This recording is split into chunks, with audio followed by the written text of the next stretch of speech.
I want to resurrect something that white conservatives want desperately to go away forever. That is critical race theory. They fear critical race theory, and what they fear, remember, they assassinate. Well, critical race theory never died, and I want to tell you the truth about critical race theory and why they fear it so very much. Stay tuned.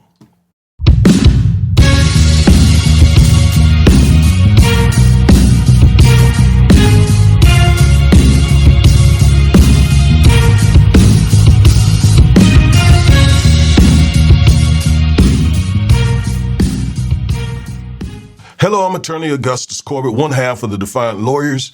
Each week we bring you at least one legal analysis of some trending story regarding politics, policy, personalities, or pop culture to empower you with the information you need to defy this unjust legal system and to nullify systemic racism.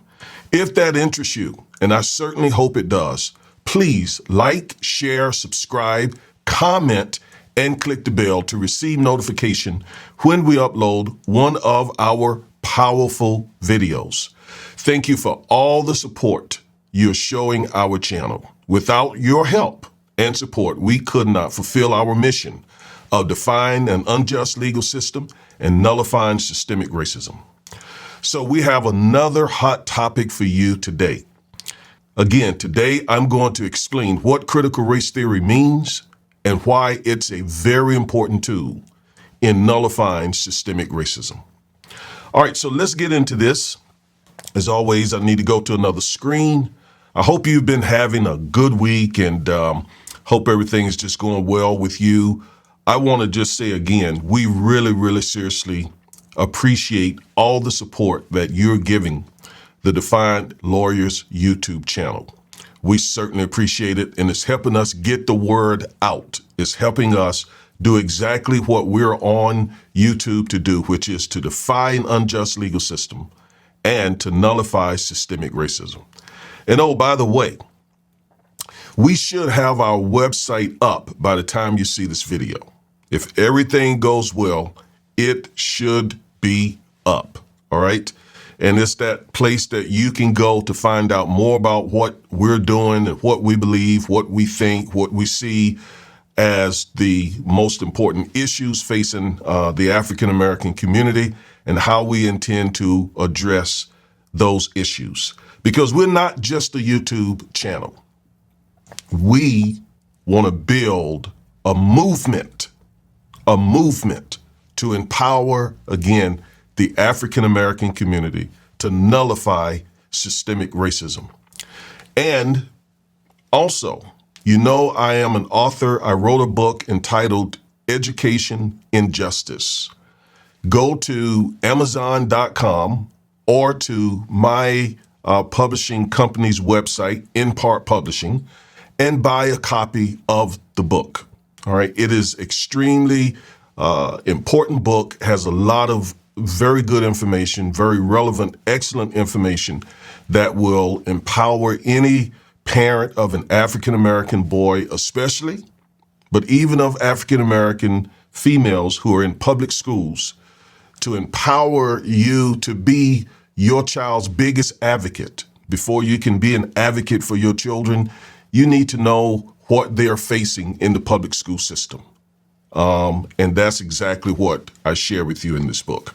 All right, so let's go now and get into this critical race theory. Now, a lot of you may think, well, what's the big deal about critical race theory? Isn't that just some racist ideology that the left or liberals or blacks came up with to divide America? That's what you've been told, but that is definitely not the truth regarding critical race theory. Let me tell you this.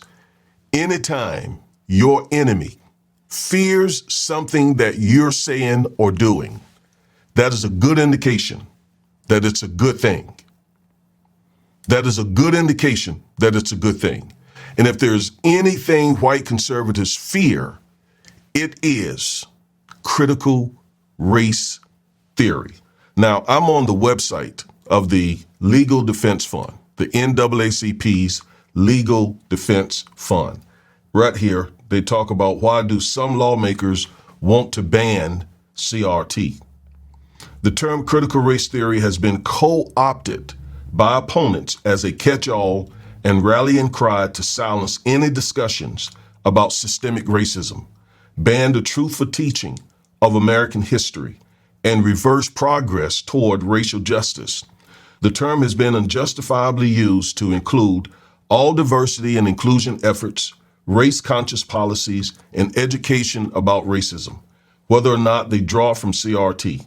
Attempts to ban CRT are really attacks on free speech, on discussions about truthful history of race and racism in the United States, and the lived experiences of Black people and other people of color. All right, so that is a good contextual analysis of what we're going to be talking about with critical race theory. All right, now, the history of CRT. Where did CRT originate? How did it originate? So critical race theory, thus the acronym CRT, began at law schools in the 70s and 80s. This was approximately 15 to 20 years after the civil rights movement. Yet, many of the same issues confronting African Americans during Jim Crow were still lingering. And most law schools of all places, law school, places that teach the law, were ignoring that fact. Hence, Black legal scholars and attorneys started a discourse that became CRT. So again, imagine 20 years after the Montgomery bus boycott, 20 or so years after the Brown versus Board of Education case, 20 years after the Civil Rights Act had been passed and the Voting Rights Act, etc., 20 years after that, and Blacks are still not experiencing full equality. And it's not being discussed in law school classrooms, of all places, because you would expect in law school, this is where you're going to discuss issues of race and law and racism, etc. No, it wasn't happening. So law professors, African American, as well as Mexican Americans and some Asian American law professors and law students, and again, civil rights attorneys, began that discourse. And out of that evolved CRT, or critical race theory. Now, some of the folks involved in the development of critical race theory these are four of the top people. The African-American gentleman there, Derek Bell, the late Professor Derek Bell, was a Harvard law professor. He is considered the godfather, the intellectual godfather of critical race theory. He has passed. He's no longer with us, but he has left a tremendous legacy. Then there's Richard Delgado, Alan Freeman, and Kimberly Crenshaw. These are four brilliant minds that begin to think about why are we not seeing the type of progress in minority communities, especially the Black community, when there's been the 13th, the 14th, the 15th Amendments, the civil rights legislation, all of these various changes in the law, and still Black people were having all of these issues. So they started that conversation. Now, one of the books that I would recommend that you buy and read to learn about critical race theory is this book. It is called Critical Race Theory, an Introduction. And as you see, Professor Richard Delgado is one of the authors. Okay, so go out, get a copy of this book so that you can start understanding what critical race theory is and why we need to protect it. So let me give you a definition of what critical race theory is.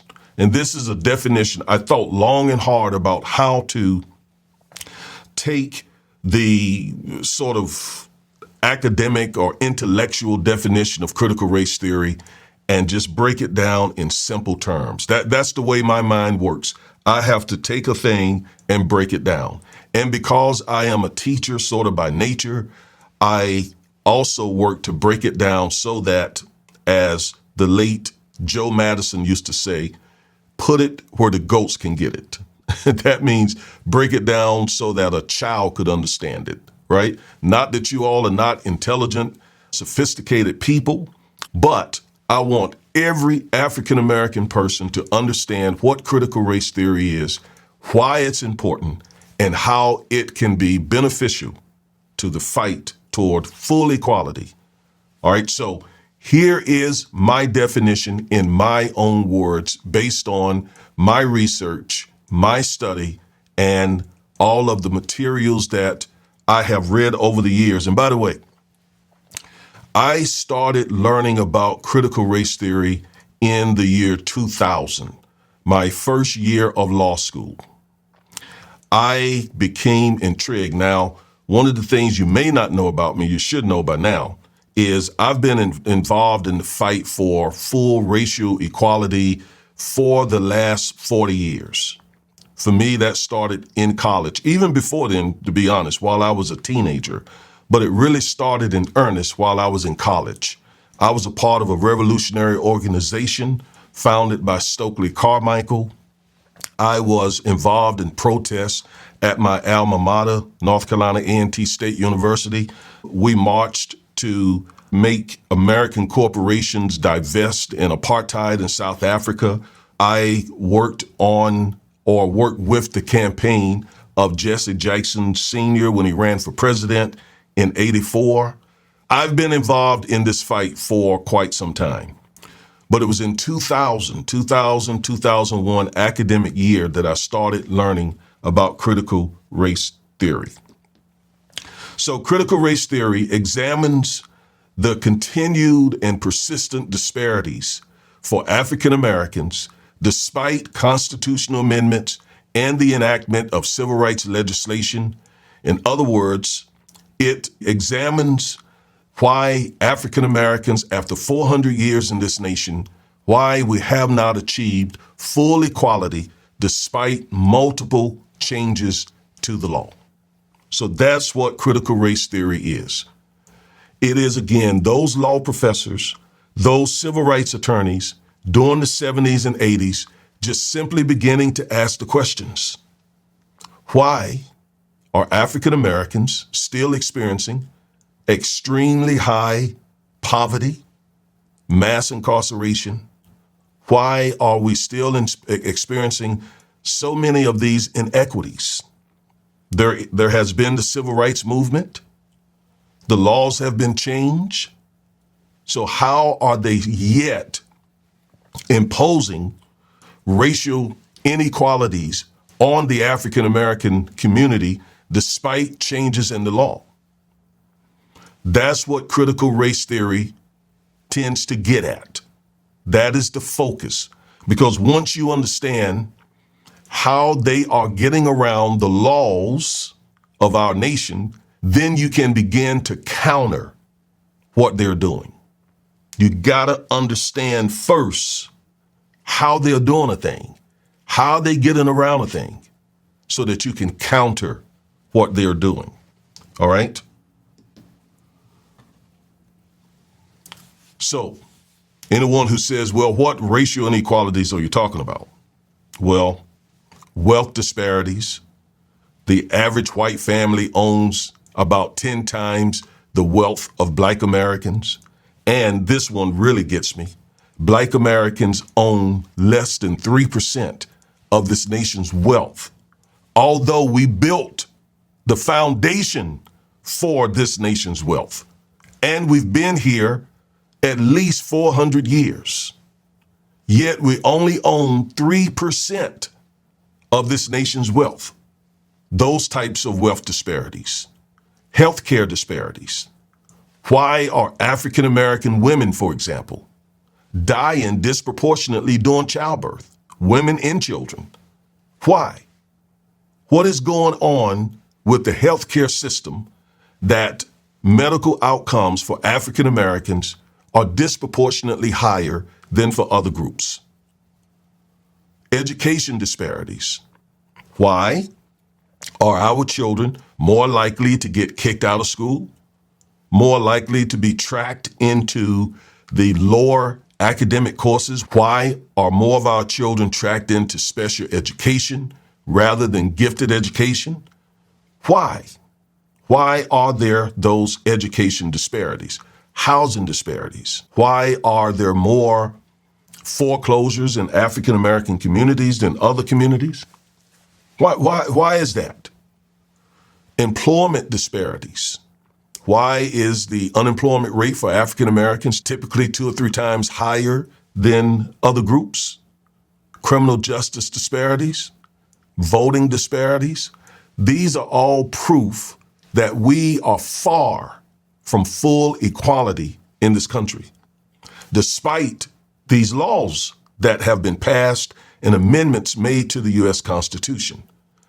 These disparities prove that somehow white America is getting around these laws. Critical race theory analyzes why and then develop plans to counter that.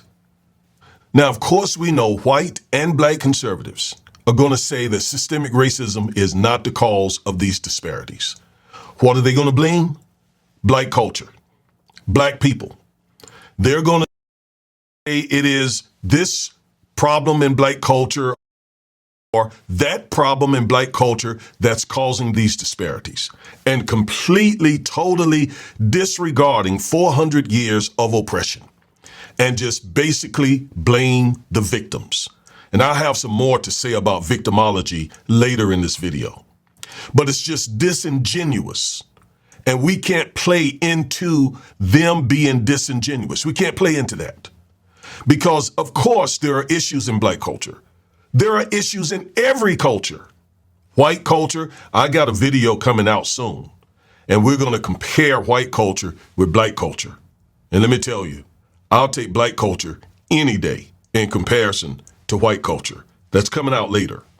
But don't allow them to twist your thinking into believing that all the problems we see in the African American community are attributable to black culture. It is false. What's really at the root of these disparities is systemic racism. That is racism in public education, racism in housing, racism in employment, racism in the criminal justice system, racism in the economy, in the financial systems. That's where these disparities come from. And critical race theory gets at the root of it, and it rejects the notion that these disparities are the result of black culture. You follow me? All right, now, let's talk about the basic tenets of critical race theory. And I'm getting these tenets from the book that I recommended, Critical Race Theory, an Introduction. All right? So let's look at the basic tenets of critical race theory. So law professor Richard Delgado offers 6 basic tenets of critical race theory. Number 1, racism is not an anomaly, but rather a commonplace occurrence considered normal science within society, constituting the typical everyday reality for most people of color in this nation. In other words, racism is deeply embedded in America. Despite what Nikki Haley says, despite even what Joe Biden has said, despite even what Kamala Harris has said and Tim Scott, America is a racist country. Racism is in the air. It's in the water. It is in our systems. It is in our institutions. Racism is a part of the American fabric. So racism is not just something that one encounters because they run into a racist individual. Racism is a part of the American life. It's in our systems. It is a part of the very fabric of this nation. That's tenet number 1 of critical race theory. And that is one of the reasons why white conservatives fight critical race theory, because they deny that America is a racist country. We see that, for example, with Nikki Haley. We see that with other conservatives, including black conservatives. We know, anyone who's been black in America, you know, we deal with racism from the bank to the car dealership, to the hotels, to the schools, to the hospitals. We know that for a fact. That's a part of our everyday life. And it's the reason why we get so many calls every day. So many calls of people saying, I was treated this way or that way. And it's because, again, America is a racist country. White conservatives, they don't want to hear that. They want to act like we're making this up. They don't want to hear that you've done a good job of creating a system that's based on race, and you've done a good job, white America, of causing that system to provide you privileges and power that people of color in this country don't have. So you've done a good job at that. Don't now deny it. You know it.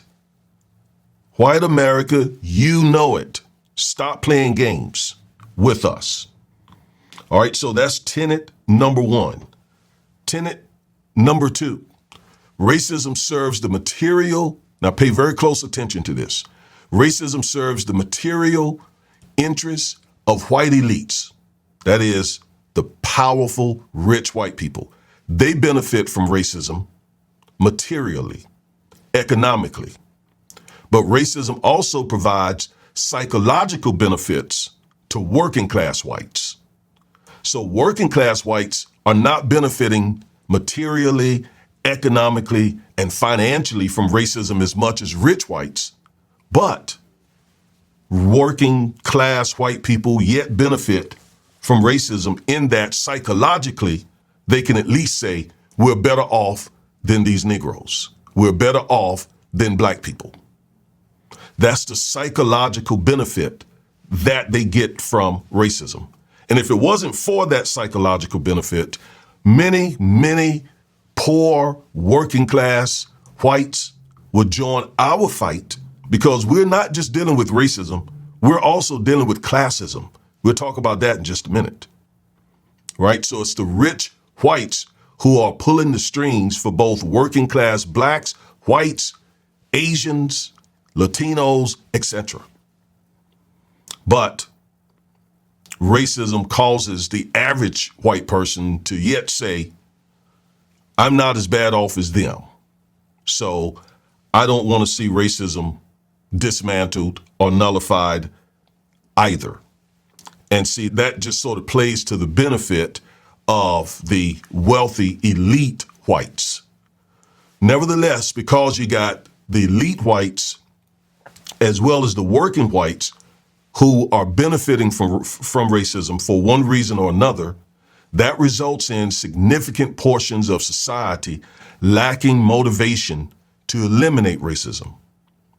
So do you see what CRT says here? It says because, again, wealthy whites benefit economically and working class whites benefiting psychologically, that means there are a lot or a large portion of America who don't want to see racism eliminated because they're getting some benefit from it, either economically or psychologically. That's a second tenet of critical race theory.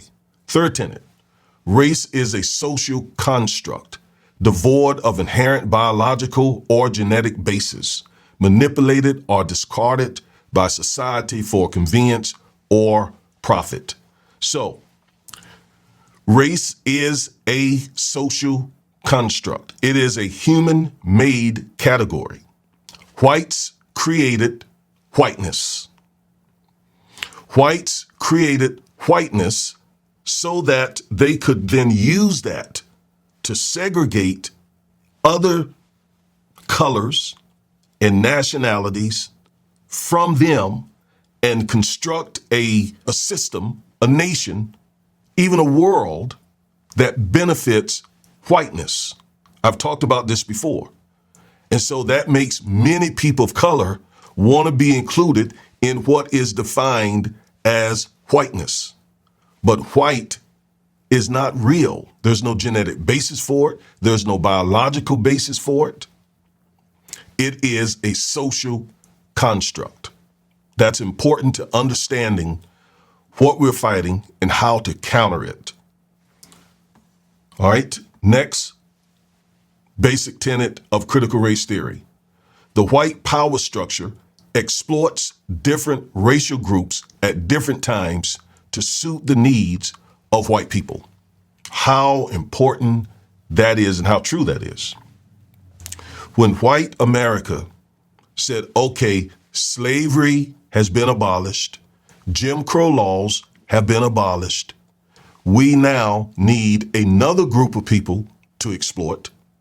They turn to Japanese people, they turn to Chinese people, and they turn to Mexicans, right?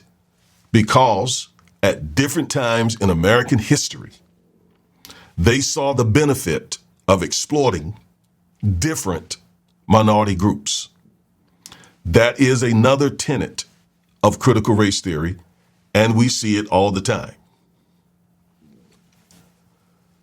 All right, another tenet of critical race theory is people often face intersecting discrimination based not just on race, but race, sex, class, etc.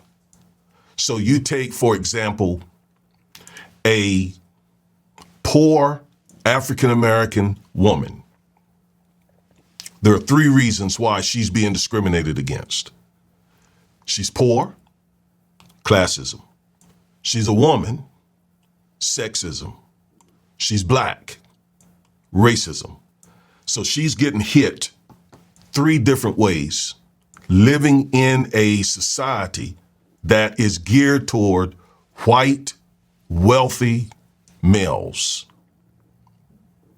You see what I'm saying?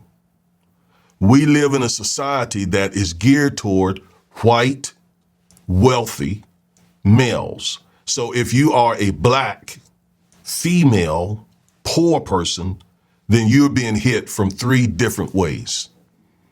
That is what critical race theory calls intersectionality.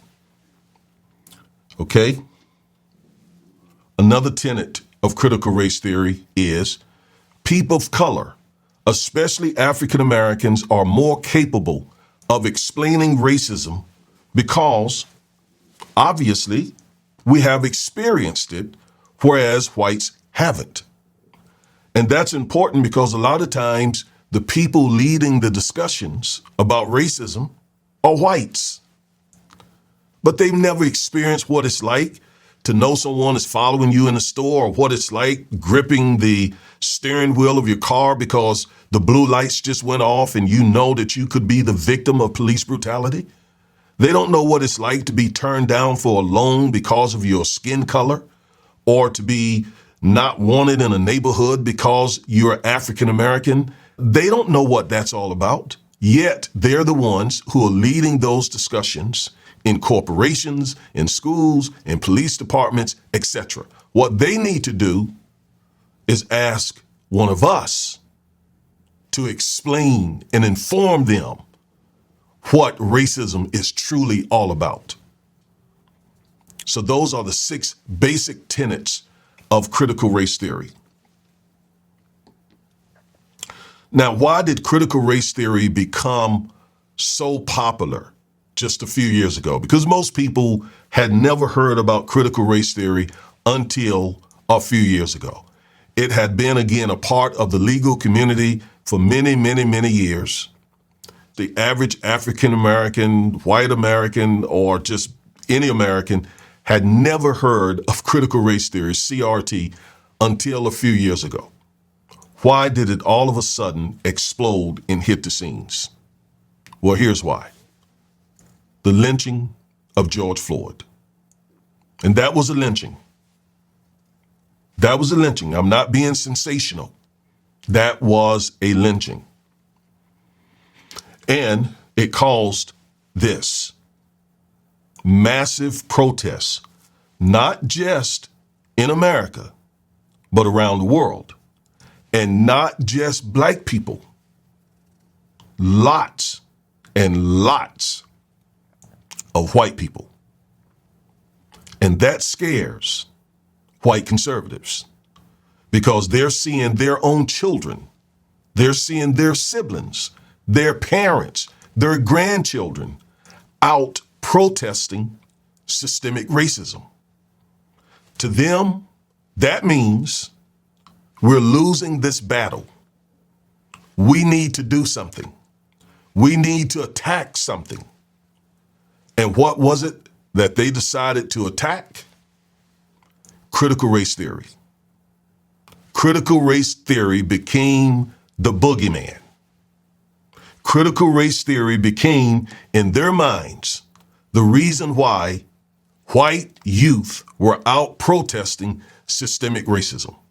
Because in their minds, critical race theory was taking over the country, all in the universities, all in the public school system, elementary school, middle school, high school, junior high school, everywhere. Critical race theory is everywhere. And again, that is fear. And what do white conservatives, what do the right wing do? What do white supremacists do? When they fear something, they attack it. And so all of a sudden, critical race theory is all over the television, all over YouTube, all over social media. Critical race theory, critical race theory, critical race theory. So that's how it blew up. Now, what they actually feared was a racial reckoning. A racial reckoning. Was this the moment when America had to face its racist self? Having witnessed this black man lay there for almost 10 minutes on camera and his life being choked out of him with the knee of a police officer as 3 other police officers watched and assisted.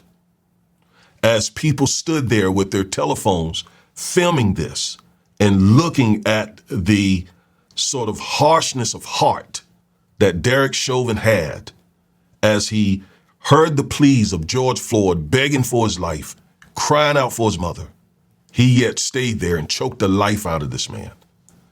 And many, including whites across America, said enough is enough. It's time for us to really deal with racism. But white conservatives had a whole nother ideal. What was their response to this call for racial reckoning? Well, they co-opted CRT and began confusing the masses about its meaning and its importance. That was their response. And if you remember, Trump was the president, and he was, and he is, as we know, a white supremacist.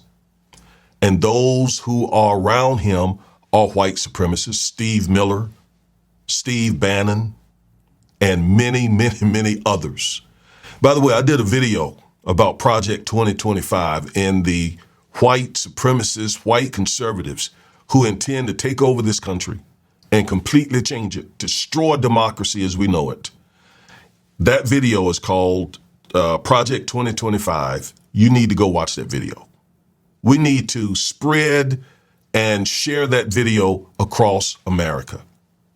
Folks need to be warned about what the Trump MAGA group are trying to do.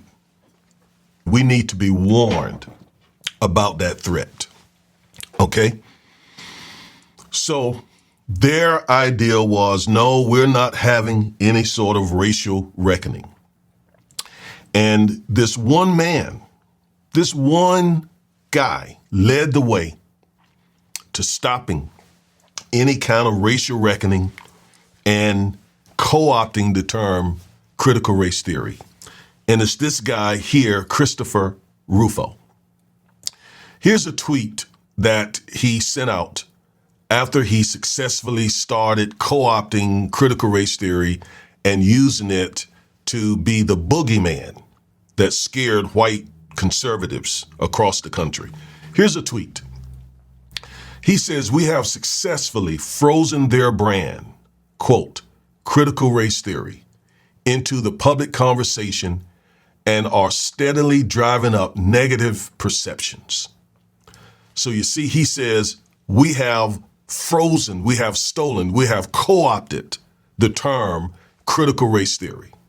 And we are attaching all sorts of negativity to it, such that the perception, the public perception of critical race theory is increasing by the day. He goes on to say, "We will eventually turn it toxic as we put all the various cultural insanities under that brand category." So he says this is so devious, hideous, insidious, so devilish to take a term that, again, attempts to address racism, systemic racism, co-opt that term. And as he said out of his own mouth or with his fingers on Twitter, X is now called, a den of hatred, by the way, he admits that they were attaching all these horrible, negative perceptions to the term critical race theory, so that when the average white person and quite a few black people hear the term critical race theory, they have this gut, visceral, negative reaction. And that is precisely what has happened to a very important term in the fight for racial equality. They have driven up the negative perception about critical race theory.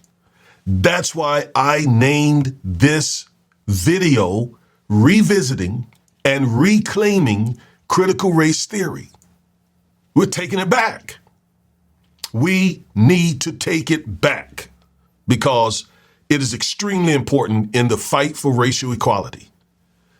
Mr. Rufo goes on to say, Rufo said in an interview that he understands why his opponents often point to this tweet, but said that the approach described is so obvious.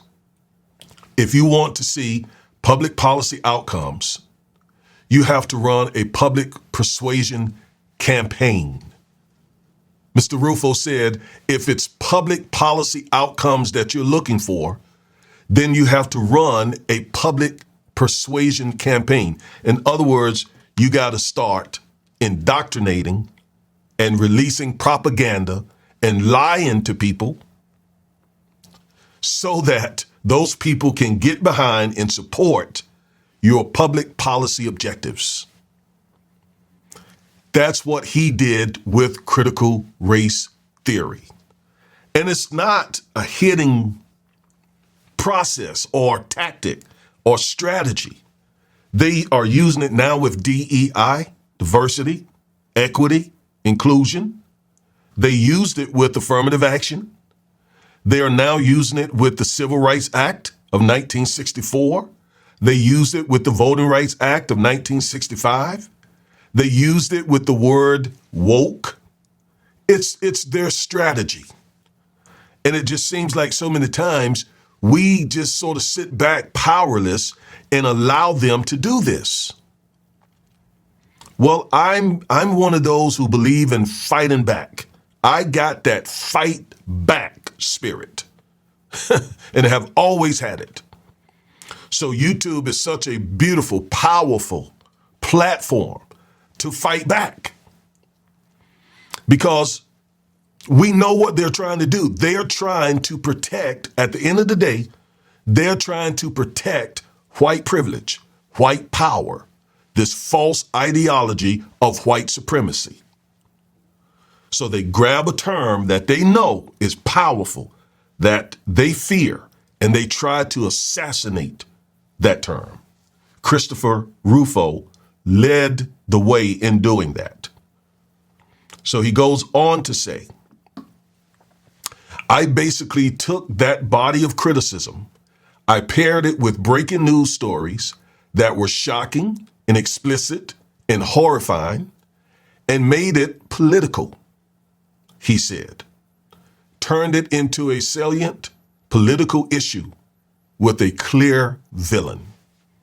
What is that villain? Critical race theory, CRT. And it's not important that critics of CRT know what it is. They just need to know, in their minds, it's bad. Why is it bad?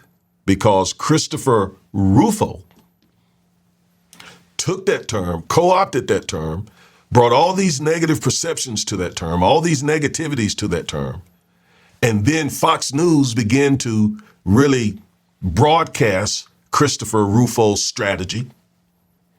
And before you know it, the liberal media, MSNBC, and before you know it, other media outlets such as CNN and MSNBC, they too are now broadcasting what conservatives or how they have co-opted and redefined that term.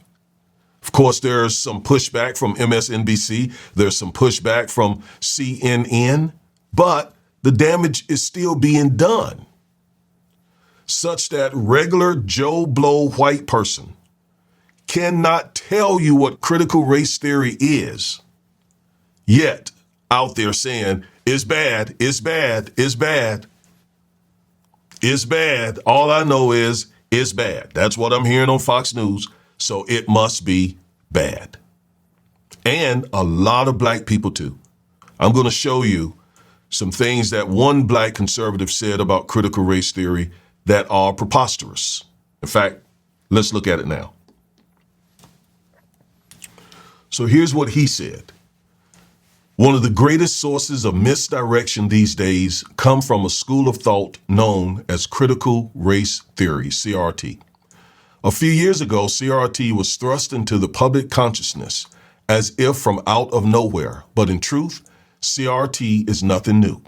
CRT is a philosophy born out of critical theory, which believes certain social structures exist to dominate and oppress various groups of people while benefiting others.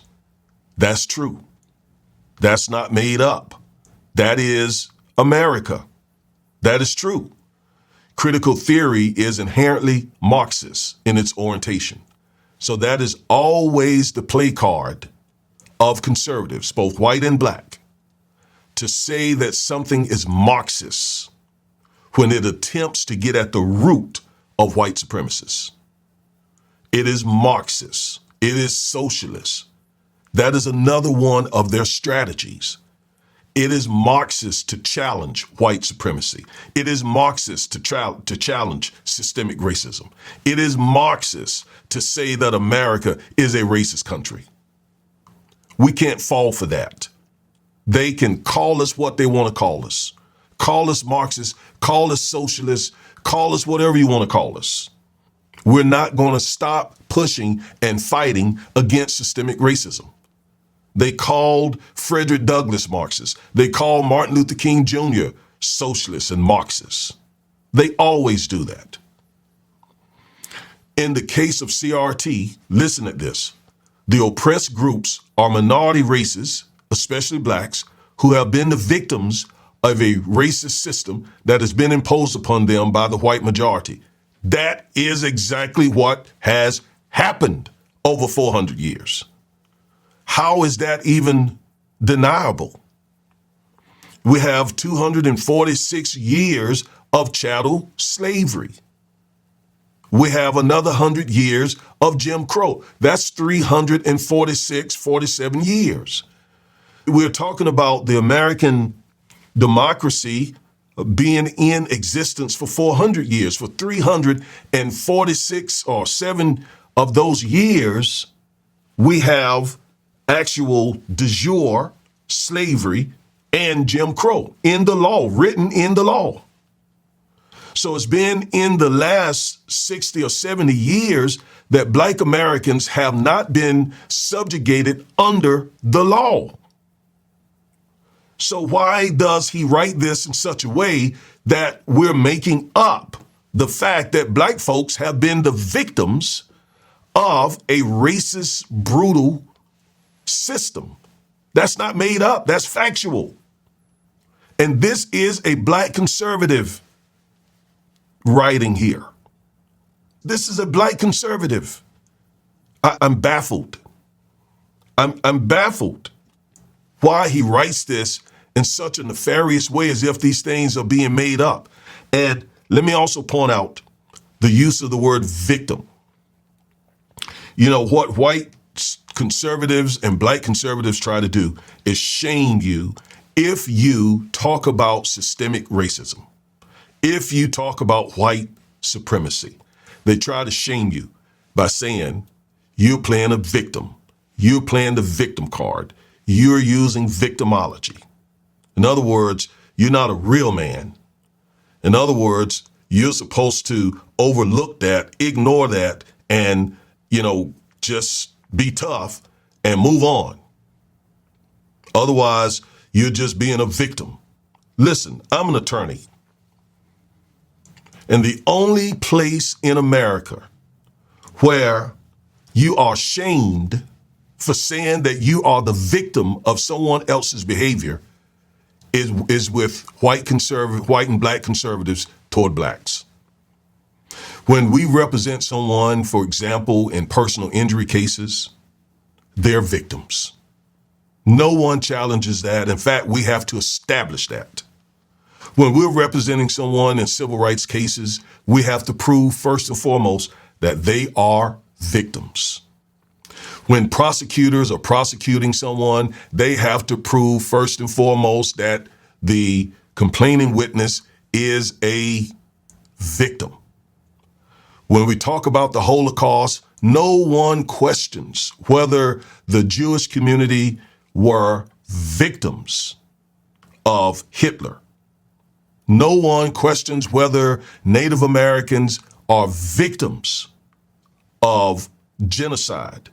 It's only when we talk about black Americans do people try to shame us because we've been the victim of a vicious white supremacist plot in this nation that, again, includes 246 years of slavery, 100 years of Jim Crow, both written in law.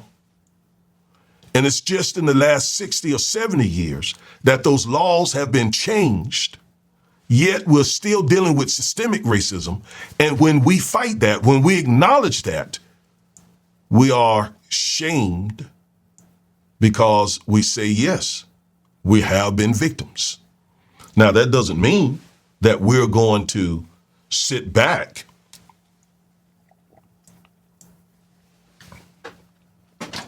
and let that victimization determine, whether or not we, yes, move on and fight back, etc. No. I and most of the people that I know are accomplished people and have not sat back and said, basically I'm a victim of white supremacy, therefore I can't do this and can't do that. No. As a matter of fact, let me share a quick personal story with you. I was back at my alma mater, North Carolina A&T, and I was sitting having a burger, and there were a couple of young men who were sitting in a booth next to me, and I overheard one of them tell the other one that he wanted to achieve this and accomplish this in his life, and the response he got from his boy was, "Man, the white man ain't gonna let you do that." I jumped into that conversation. Do not say that. Now that is victimization. When you sit there and you try to make it seem like the white man is such this big, imposing person that, or personification, that you can achieve your God-given dreams, now you've made the white man bigger than God. That is not what I'm talking about. My wife and I have raised 2 children. We did not teach them that while at the same time fighting systemic racism, because you can do both. You can fight systemic racism while not allowing yourself to be the victim of it.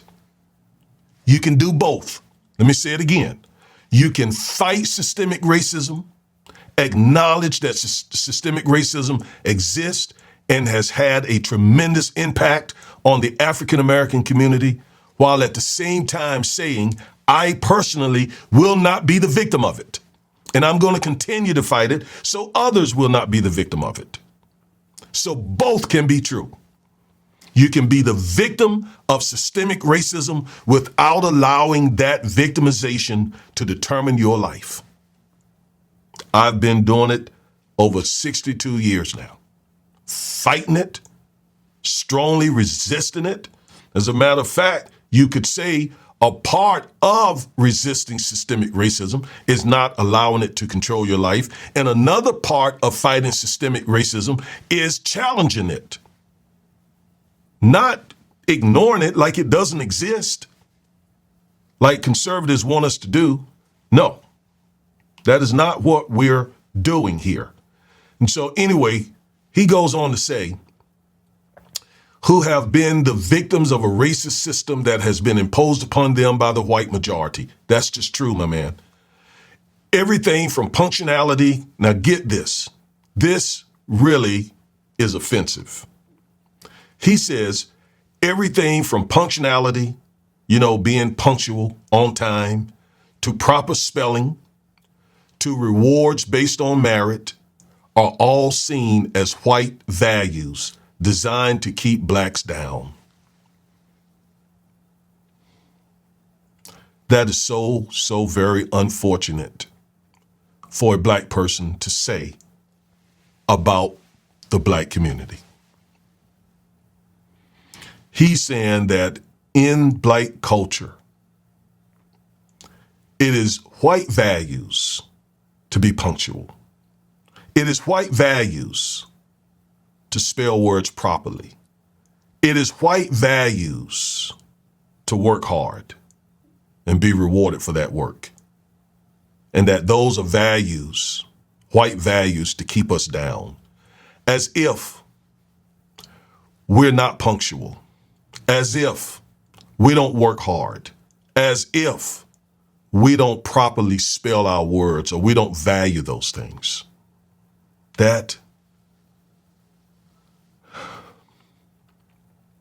I'm going to be nice. I'm going to be nice here. I could say some things here, but I'm going to be nice. And I'll tell you why I'm going to be nice. Because this is a man who is misinformed on this particular topic. I don't know this man, but I know people who know this man. And those people are good people.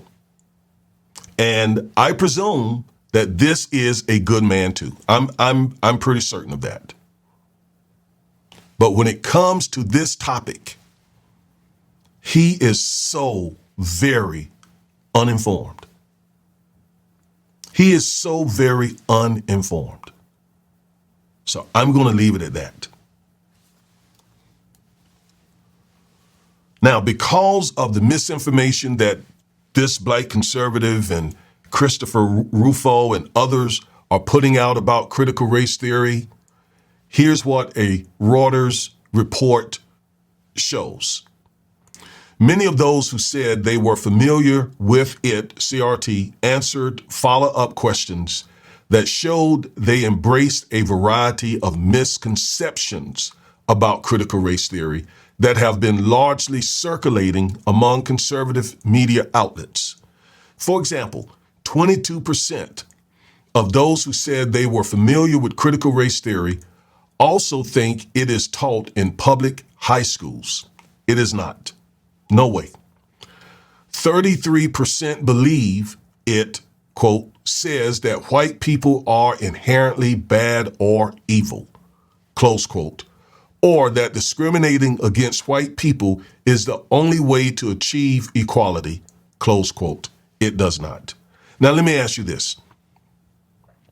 I gave you my definition of critical race theory. That is based on the research. It's just that I took the very technical, legal definition of critical race theory. I put it in my own words. I gave you the basic tenets of critical race theory. Did I say in there or even infer that white people are inherently evil? Did I say or even infer or imply that white people are inherently bad or evil?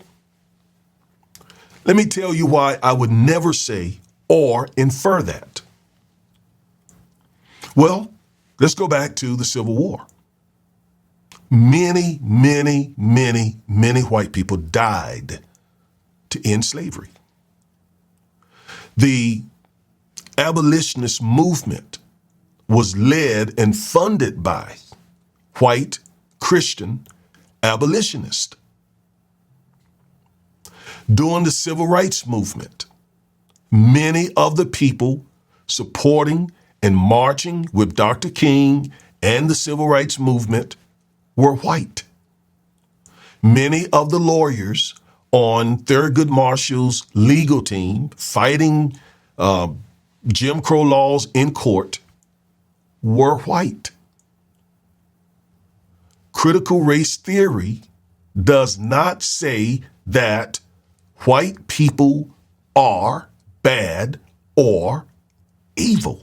The fight is against white supremacy and white supremacists, because there are some whites who are white supremacists. Many whites are white supremacists. But to take CRT into, as Christopher Rufo admitted, to attach these lies to it, again, that white people are inherently bad or evil, that is not what critical race theory is about. That is not what fighting racism is about. That's just trading one style, one brand of racism for another. That's not what critical race theory is saying. Not at all. Those are the lies that Rufo and this black conservative, those are the things that they attach to critical race theory. Nor does critical race theory say that discriminating against white people is the only way to achieve equality. Critical race theory is attempting to nullify discrimination against black people. You don't have to discriminate against white people to give black people full equality. I'll say it again. You don't have to discriminate against white people to stop discriminating against black people. That is just some twisted logic that white conservatives came up with to fight our demands for full equality. And they've used that logic in their fight against DEI, in their fight against affirmative action. And it's so twisted. There is a book written by Heather McDonald of the Manhattan Institute. And when I looked at the book and the title of the book, what the title of the book said to me is the title applies to white people, not black people. This country has benefited white people because of race, not merit. This country has benefited white people. They built it to benefit white people rather than merit. I mean, this is common sense.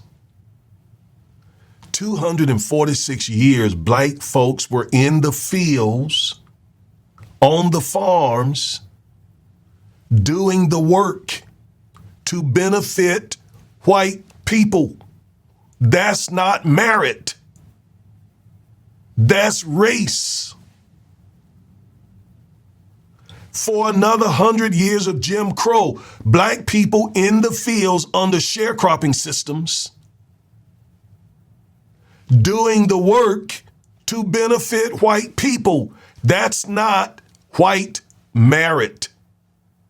That is white race benefiting off the work and oppression of black people.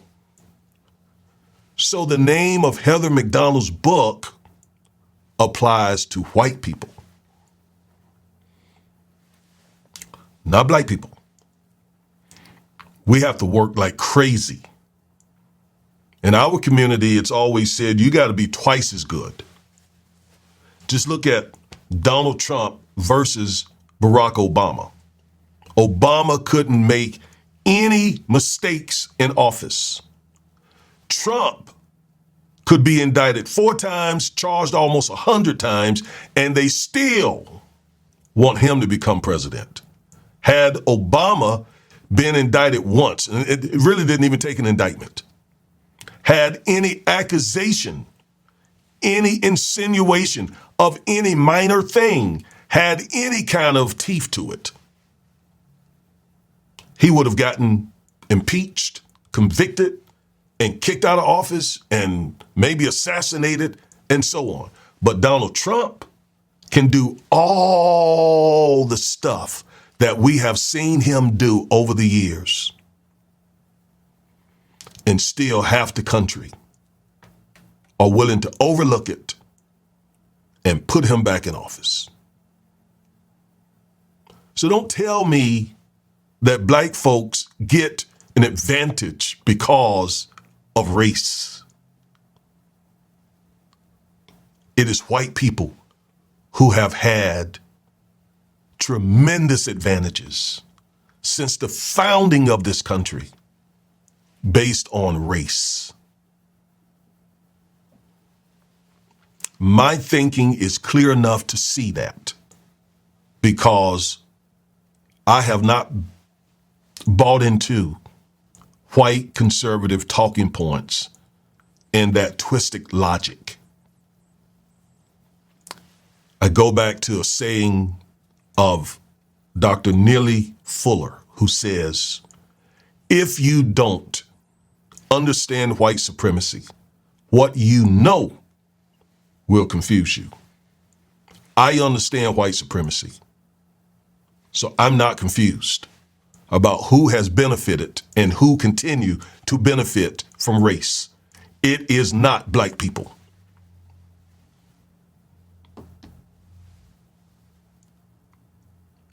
Now, the result of this misinformation, election of racist politicians, enactment of racist laws, the promulgation of racist policies. For example, no more teaching about America's history of enslaving blacks, teaching it from a phony, false perspective, like down in Florida, that enslaved Africans personally benefited from being enslaved, from being chattel property.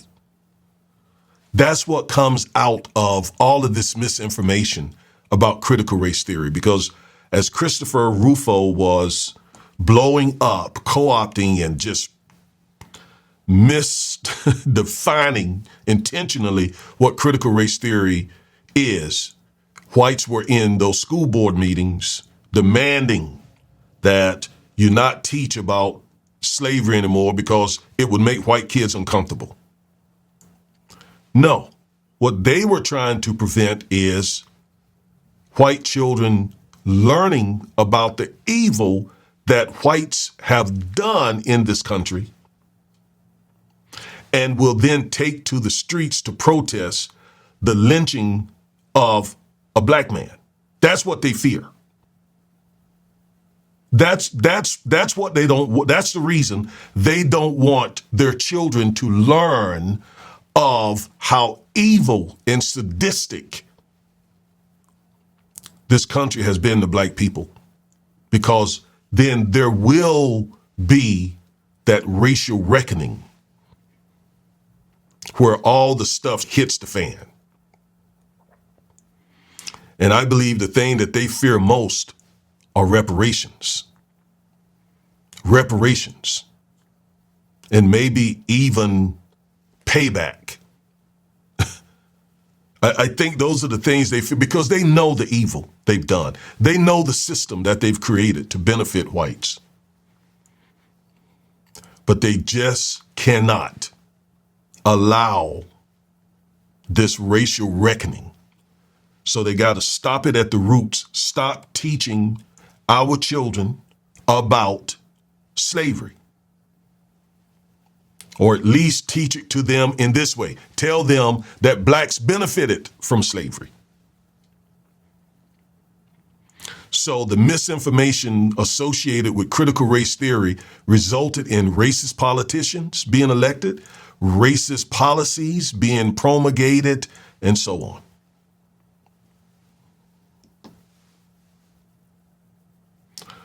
All right, why we must reclaim CRT. CRT is needed to continue pressing America for full equality. Specifically, CRT is needed in the following ways. Now, remember what CRT is. It simply asks the question, why, after 400 years and all these laws that were enacted, all of the amendments to the U.S. Constitution, why is it that black people, for example, still own less than 3% of this nation's wealth while making up 14% of the population? Why are there health disparities? Why are there wealth disparities? Why are there criminal justice disparities? Why are there education disparities after all these years, despite these laws? That's what critical race theory gets to the root of. So we need that discourse to continue occurring because then black politicians can keep passing anti-racist laws. They can keep pushing for that. Like, for example, Jamal Bowman, congressman out of New York, who recently introduced a bill for reparations. He picked up the mantle. That bill had been introduced in Congress over the last 40 or so years. John Conyers, the late Representative John Conyers from Michigan, began introducing that bill many decades ago. Jamal Bowman is now introducing and pushing the bills for reparations. That is CRT at work. Black professors need CRT to continue enlightening the next generation on how to nullify systemic racism. So CRT is needed in the college classrooms to keep, again, pushing white and black students to keep asking those questions.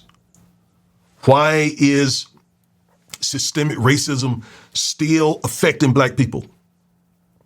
How do we get to full equality? We need those professors in those universities causing those students to ask those questions as a part of their academic growth and maturity. Black lawyers need CRT to continue defying racist policing, for example. As a part of our civil rights practice, we represent victims of police brutality. We need CRT to frame those cases, to present those cases, to litigate those cases. And again, we need black politicians to enact laws to help us fight police brutality, to fight systemic racism, to fight these disparities across the systems of America. Black doctors need CRT so that they can understand and push forward policies to reduce black mothers and babies dying during childbirth. Why does breast cancer cause so much more death with black women? Why does heart disease cause so much more death with blacks than with other groups? CRT helps black doctors understand and push for answers and push their hospitals for solutions. CRT is needed for black entrepreneurs to understand why they get denied disproportionately for business loans and what to do about it. So CRT is very much needed in the African American community and in America generally to keep pushing for progress toward full equality for black people.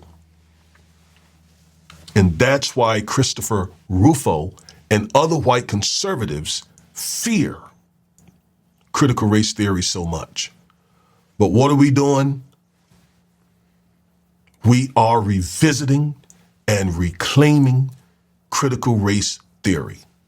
We're not going to allow them to take this very valuable tool, this discourse that simply asks the questions and then offer solutions, offer policies to address the issue of racism, systemic racism in America. We need CRT. We need critical race theory. We cannot allow white and black conservatives to continue demonizing this very, very important tool in the fight for full equality. And I say full equality because I do absolutely recognize the progress that blacks have made in this country. We went from chattel slavery to Jim Crow. We dismantled both, and life is much better for blacks pushing the envelope, pushing and prodding for full equality. But we're not there yet. We're not there yet. We now must nullify systemic racism. CRT is an invaluable tool to help us do that. All right, I am Attorney Augustus Corbett, one half of the Defiant Lawyers. We bring you this at least once a week, every week, to empower you with the information you need to defy an unjust legal system and to nullify systemic racism. All right? So, until the next time, you be good. Peace.